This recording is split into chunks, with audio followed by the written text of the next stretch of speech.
नमस्कार. प्रकाश ऑन बेसिक्सवर आपलं स्वागत आहे. मी प्रकाश जोग. विवाह संस्कार, विवाह विधी आणि विवाह समारंभ हे खरं तर वेगवेगळे आहेत हे आपण बरेच वेळा विसरतो. संस्कार हा धर्माचरणाशी, नैतिकतेशी जोडलेला आहे. विवाह विधी हा त्यातील कृतींशी जोडलेला आहे.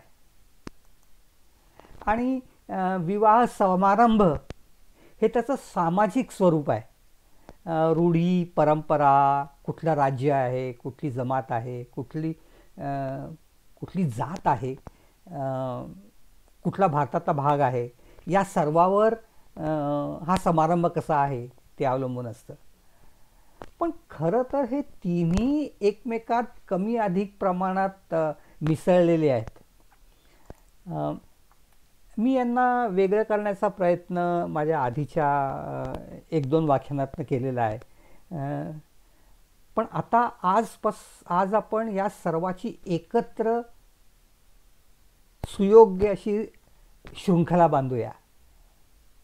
त्यामुळे थोडंसं मोठं होणार आहे. जुन्या काळी लग्न 8-8 दिवस का चालायची हेही ह्याच्यावरनं लक्षात येईल.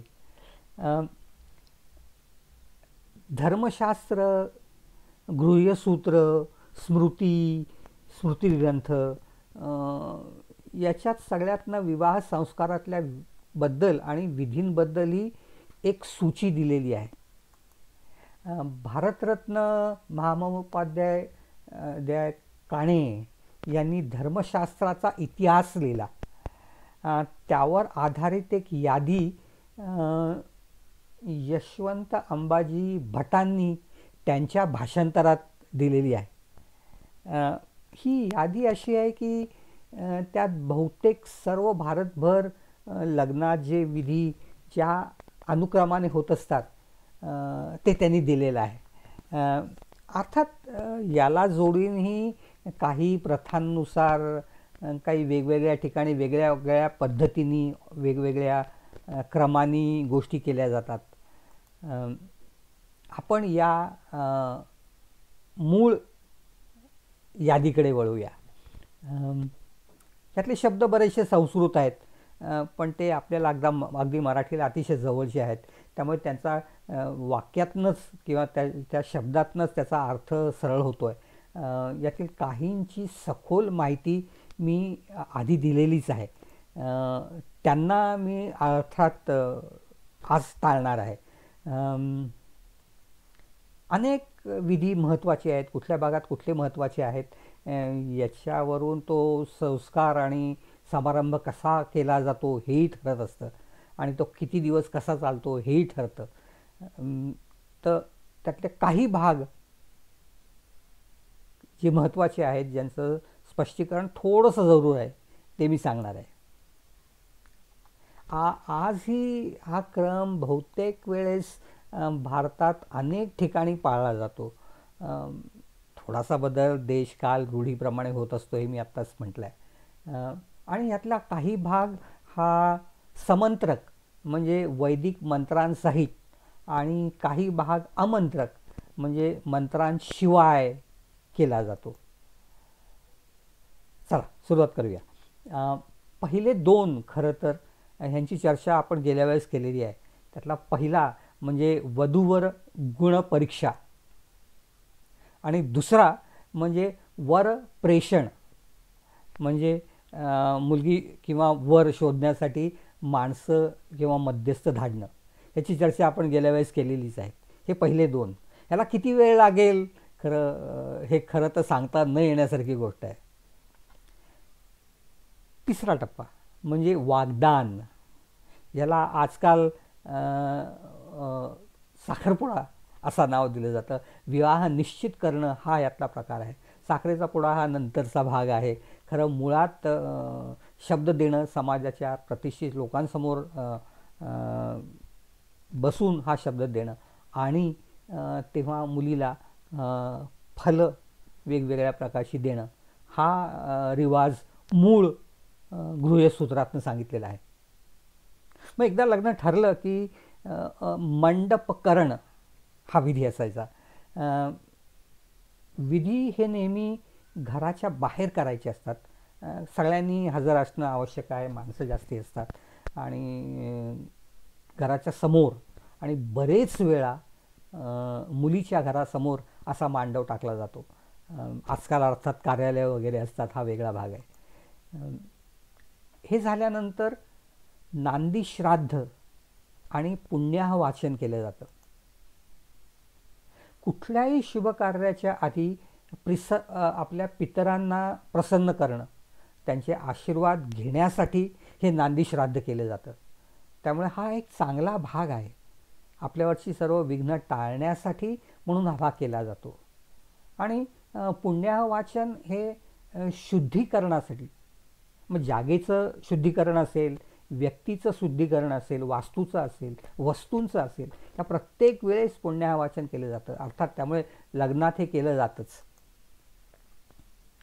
मग त्याचा पुढचा टप्पा हा मुलाकडच्या बाजूचा म्हणजे वधू गृहागमन. थोडक्यात वऱ्हाड घेऊन मुलीकडे जाणं. आणि मग ते वऱ्हाड तिथे पोचलं गावाच्या बाहेर की जे होतं ते सीमांत पूजन, म्हणजे सीमेवरचं पूजन. याला जोडून खरं तर तिथेच मधुपर्क हा विधी केला जातो. वराचं आणि जे मान्यवर आहे तिथे त्यांचंही खरं तर मधुपर्क देऊन स्वागत केलं जातं. पण लग्नात हा मधुपर्क म्हणूनच विधी वेगळा मानला जातो.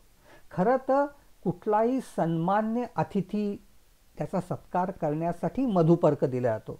म्हणजे एखादा यज्ञाचा ऋत्विज असेल किंवा आपले सासरे असतील किंवा वर जामात असेल किंवा मामा असेल किंवा राजा असेल, या सगळ्यांना आल्यानंतर आतिथ्य करून बसायला पाट देऊन, पाय धुवायला पाणी देऊन, आचमनासाठी पाणी देऊन मग मधुपर्क देणं अपेक्षित आहे. मग ह्याच्यात काय असावं तर दही आणि मध, आणि हे दोन्ही देऊन मग मध नसेल तर साखर वगैरे वगैरे किंवा दही नसेल तर त्याच्यात तूप वगैरे असे सर्व प्रकार बदल केले जातात. मग असं झाल्यानंतर मग हे सर्वच घाला असं करून बरेच वेळा ह्या सर्वांचं मिश्रण मधुपर्क म्हणून दिलं जातं. मग ह्याचा पुढचा विधी हा खरं तर मुलीकडचा आहे. हा एक 3चा घटक धरायला हरकत नाही. स्नापन म्हणजे वधूला स्नान घालणं. परिधापन म्हणजे तिला उत्तम चांगली वस्त्र नेसवणं. त्याच्यानंतर इंद्राणी पूजन हा भाग त्याच्यात येतो.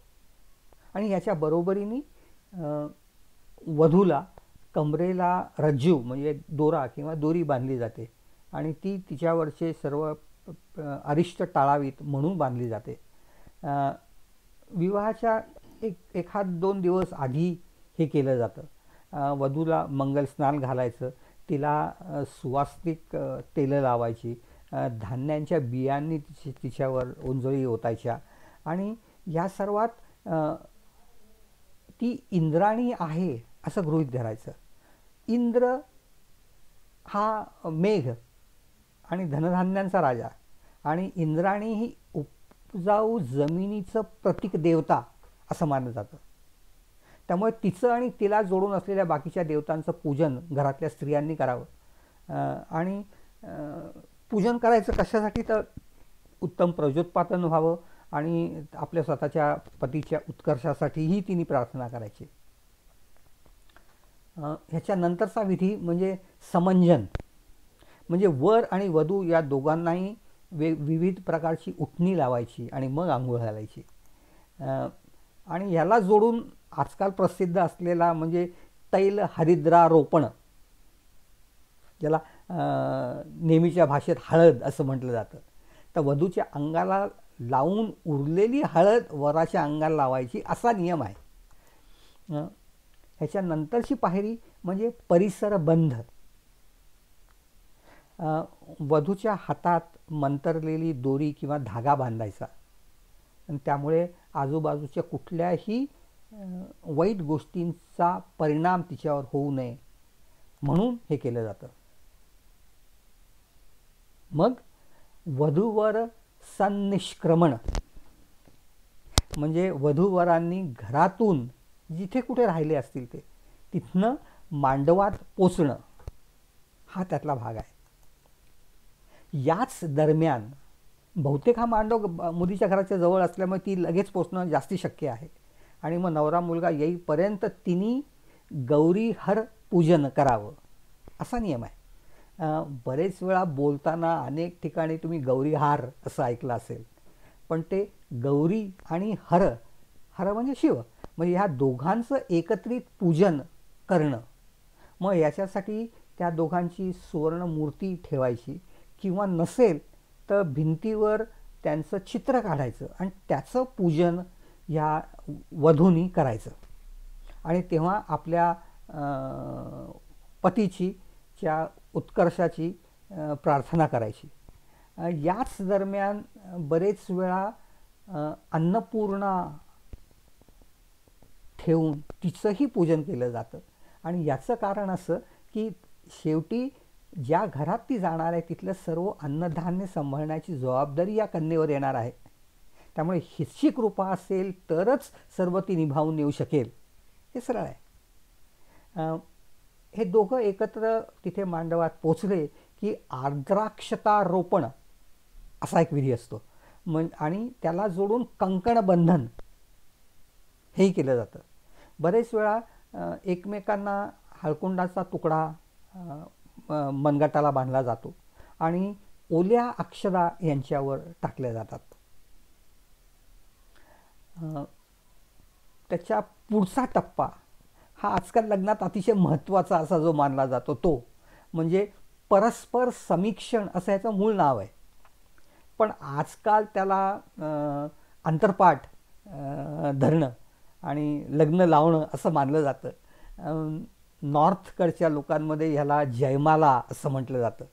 ह्याचा उल्लेख अश्वलायन गृह्यसूत्रात आहे आणि हा अंतरपाठ धरताना तो एक विशिष्ट वेळेस शुभ मुहूर्तावर जो मुहूर्त ठरला असेल त्यावेळेस करावा असाचा प्रघात आजकाल जास्ती आहे.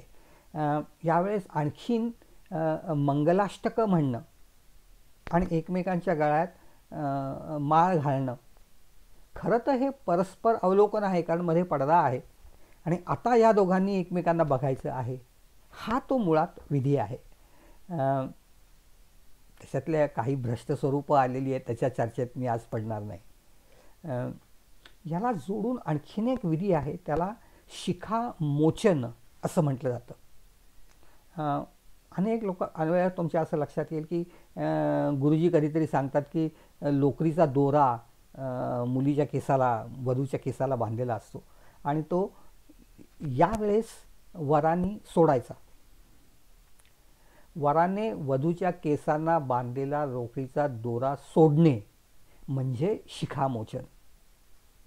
हा दोरा म्हणजे वरुणाचा पाश असतो. विवाहापूर्वी वधू किंवा कन्या ही सोम, अग्नी, विश्ववसु गंधर्व यांच्या ताब्यात किंवा बंधनात असते. वडिलांकडे असताना तिला सोडवून घ्यायचं या पाशातनं आणि मग तिचं त्या मुलाशी लग्न लागेल ही स्थिती असते. मग हे झाल्यानंतरचे जे विधी आहेत त्याची चर्चा महत्त्वाचे 6-7 विधी म्हणून आपण गेल्या वेळेस पूर्णपणे केलेली आहे. कन्यादान, अग्निस्थापना म्हणजे होम, पाणीग्रहण, लाजा होम, अग्निपरिणयन म्हणजे प्रदक्षिणा घालणं, अश्मारोहण आणि त्यातल्या त्यात सगळ्यात महत्त्वाचा म्हणजे सप्तपदी. या सर्वांची व्यवस्थित चर्चा आपण आधी केलेलीच आहे. ती लक्षात घ्या की हा भाग इथे येतो आणि मग याच्यानंतर त्या दोघांवर मंत्राभिषिक्त पाणी शिंपडायचं. याला मूर्धाभिषेक असं म्हटलं जातं. जलसिंचन करायचं दोघांवर. मग वरानी वधूला सूर्यदर्शन करवायचं. सूर्यासारखी चांगली हो, तेजस्वी हो हा यामागचा, दृढ हो हा त्यामागचा उद्देश आहे. याच्या पुढची पायरी म्हणजे हृदयस्पर्श. गुरुजी सांगतील तसा मंत्र म्हणून वराने वधूच्या हृदयाला स्पर्श करायचा. मूळ अर्थ हा एकमेकांना जाणून घेणं आणि एकमेकांवर पूर्णपणे अवलंबून असणं हृदयापासनं, हे आहे त्याच्यात अपेक्षा. एवढं सर्व झाल्यानंतर बरेचसे महत्त्वाचे विधी संपलेले असतात. मग त्याच्यानंतर एक सामाजिक दृष्टीने सांगितलेला भाग आहे, आणि तो म्हणजे प्रेक्षकानुमंत्रण असं त्याचं नाव आहे. उपस्थितांना लग्नाबद्दल माहिती सांगणं. मग तुमच्या मुलाकडचा किंवा मुलीकडचा जो योग्य व्यक्ती असेल त्यांनी हे लग्न कसं ठरलं, का ठरलं, काय आहे, काय ठरलेलं आहे, आणि तुम्ही या सर्वांनी या मुलांना आशीर्वाद द्यावा वगैरे वगैरे. हा जो डायलॉग आहे लोकांशी, की हे लग्न आता जवळपास विधीपूर्ण होत आलेले आहेत आणि हे लग्न अशा पद्धतीने झालेलं आहे, या पद्धतीने त्याला पुढे नेण्यात येत आहे, हे सांगण्याचा हा भाग आहे. नॅचरली ह्याच्यानंतरची पुढची पायरी म्हणजे दक्षिणादान, म्हणजे आचार्यांना दक्षिणा द्यायची. ती बरेच वेळा जे वर्ण असतील त्याप्रमाणे हे ठरलेलं असतं. तिकडचे विधी कसे त्या जमातीतनं किंवा त्या ठिकाणी किंवा त्या समूहातनं जसं ठरलेलं असेल तसं असतं. पण गृह्यसूत्रात असं लिहिलं आहे, गोभिल गृह्यसूत्रात स्पष्ट असं म्हटलेलं आहे की एक गाय दक्षिणा ही या आचार्यांना द्यावी. मग ह्याच्यानंतर रात्री बरेच वेळा ध्रुव आणि अरुंधती दर्शन हा त्यातला भाग आहे. म्हणजे वरांनी ध्रुव आणि अरुंधती हे दोन्ही तिला दाखवणं आणि त्यांच्यासारखी तू आढळ हो, एकत्र राहा, असा यातला भाग आहे. बरेच वेळा इथपर्यंत आल्यानंतर मूळ लग्नाचा विषय हा संपलेला असतो. मग मुलगी खरं तर मुलाच्या ताब्यात किंवा वराच्या ताब्यात गेलेली आहे, आणि मग त्यांनी प्रस्थान ठेवून परत जाणं, आणि मग तिथे पोचल्यानंतर गृहप्रवेश आणि त्यांचा तिथला होम हाही भाग आहे. मग यात परत गृहप्रवेश करताना त्याला जोडूनच ही आपल्याकडे येणारी धनाची पेटी आहे, लक्ष्मी आहे, म्हणून तिचं लक्ष्मीपूजन केलं जातं. आणि माप ओलांडून येणं ह्या मागची भावना म्हणजे हिच्या पायाजळी अन्नधान्य पसरलेलं राहो, अशी ही भावना आहे. अशा रीतीने तिने घरात प्रवेश करायचा, आणि जो होम करायचा त्याला आग्नेय स्थालिपाक असं म्हटलं जातं. एका विशिष्ट दिशेला ठरवून शिजवलेल्या अन्नाच्या आहुती अग्नीला अर्पण करायच्या दोघांनी मिळून. याच्यानंतर त्रिरात्र व्रत आणि चतुर्थी कर्म हे 2 विधी सांगितलेले आहेत. 3 रात्रींसाठी नवरा बायकोंनी पाळायचं हे व्रत आहे, आणि चतुर्थी कर्म झाल्यानंतरच त्यांचं सहजीवन सुरू व्हावं अशी अपेक्षा आहे. म्हणून हे 2 विधी त्याला जोडून आहेत. मग याच्या आधी लक्ष्मीपूजनाच्या वेळेस किंवा नंतर एक वेगळा विधी आजकाल वापरला जातो. त्याचा संदर्भ मुळात 1000 ADच्या नंतरचाच आहे. त्याच्या आधी गृह्यसूत्रात म्हणा किंवा धर्मसूत्रात म्हणा किंवा बाकीच्या ग्रंथांमध्ये नाही. ते म्हणजे मंगलसूत्र बंधन. मग हा खरं तर दागिना दोन्हीकडचा मिळून तिच्या गळ्यात घालणं, आणि खरं तर अगदी स्पष्टपणे सांगायचं की मंगळसूत्र घातलं म्हणजे ही विवाहिता आहे हे ओळखण्यासाठीचं म्हणूनचं चिन्ह आहे, असं हे कालांतराने ठरलेला नियम आहे. मूळ ग्रंथात आपल्याकडे त्याचा उल्लेख नाही. काही प्रांतांमध्ये याला जोडून किंवा याच्या ऐवजी हिऱ्याचा वापर केला जातो. दक्षिण भारतात नाक टोचून हिरा नकात घालणं ही प्रथा यालाच जोडून आहे. फक्त उशिराच्या काळात म्हणजे शौनक स्मृतीत मंगलसूत्र बंधनाचा उल्लेख आहे. अशा पद्धतीने बहुतेक सर्व लग्नाचे विधी संपल्यानंतर देवक बसवलेलं असतं, म्हणजे देवांना आवाहन करून बोलवलेलं असतं की तुम्ही आमची रक्षा करा.